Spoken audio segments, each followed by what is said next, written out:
Okay, peace to my brother L. I'm definitely posting this on your comment in relationship to what we're talking about voters' rights and our people right to vote. One of the first things that we need to do is first establish what is citizen and what is citizenship, and what do these mean politically, legally, and in international and in common law. What do these things particularly mean? Because you're under the impression that citizen means somebody that was lawfully born on a particular geographical landmass to a particular geographical people, and that's false. And the contents in which we know it as in law, when we talk about citizenship, you're talking about the status, the political status of a person. And most of the times when you're dealing with people in the United States of America and their citizenship status, these are people who have what you call the birth certificate instrument.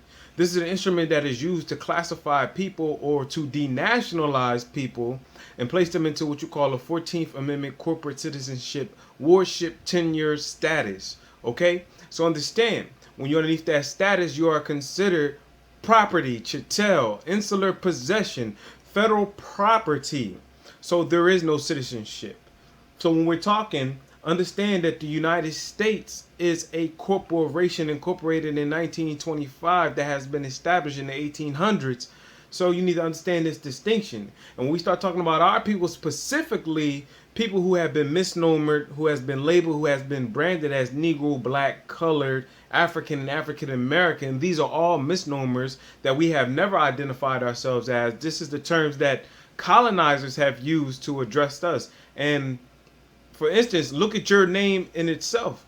Your name is Elliot Christian Parker. You know what I mean? Christian. So here it is that you're dealing with European ideology thrown on it. So here's a name that you have adopted as a result of relationship that we have had with Europeans. And of course we have served what you call servitude or been through genocide.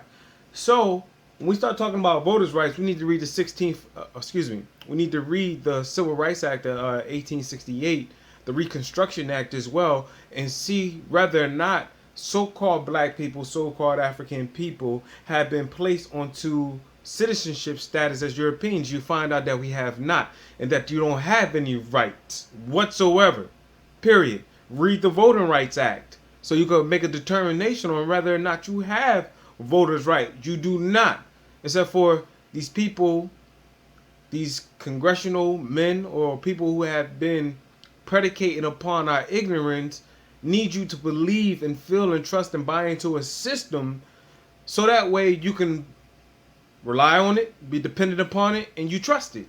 And it's an absolute corrupt perversion, distortion, and they're not giving you proper historical information, which is why you have to research outside of them. And you have to understand it's a difference between understanding what you've been taught in school and dealing with it from a political, legal standpoint or lawful standpoint. So I just wanted to say that to you, brother, to bring you up to par and understand that you need to know what a democracy is, because a democracy is something that is opposite of the republic. And the Constitution, Article 4, Section 4, tells you that this Constitution promises a Republican form of government. So what the fuck is this democracy shit? And who the fuck is Barack Obama?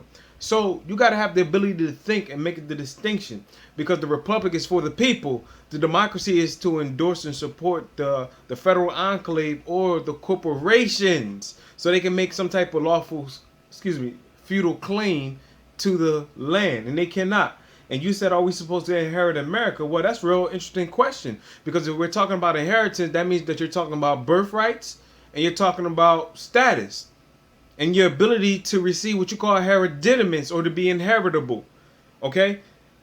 By birthright and by lineage and by bloodline and by pedigree, or what we call sanguineous, you already have a bloodline relationship to the land. You didn't come here on slave ships. You was already here.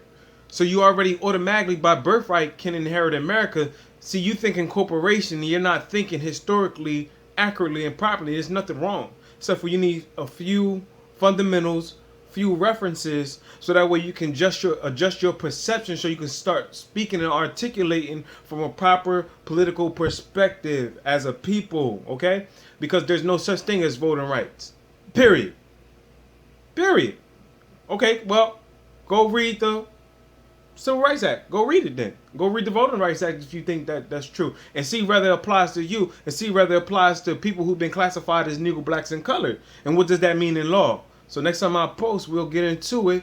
Except for research, this conversation that we having is considered moot, meaning arguable, and for me, I can interject and give you some references so you can articulate your conversation better and so you get a better perception, because it's straight bullshit.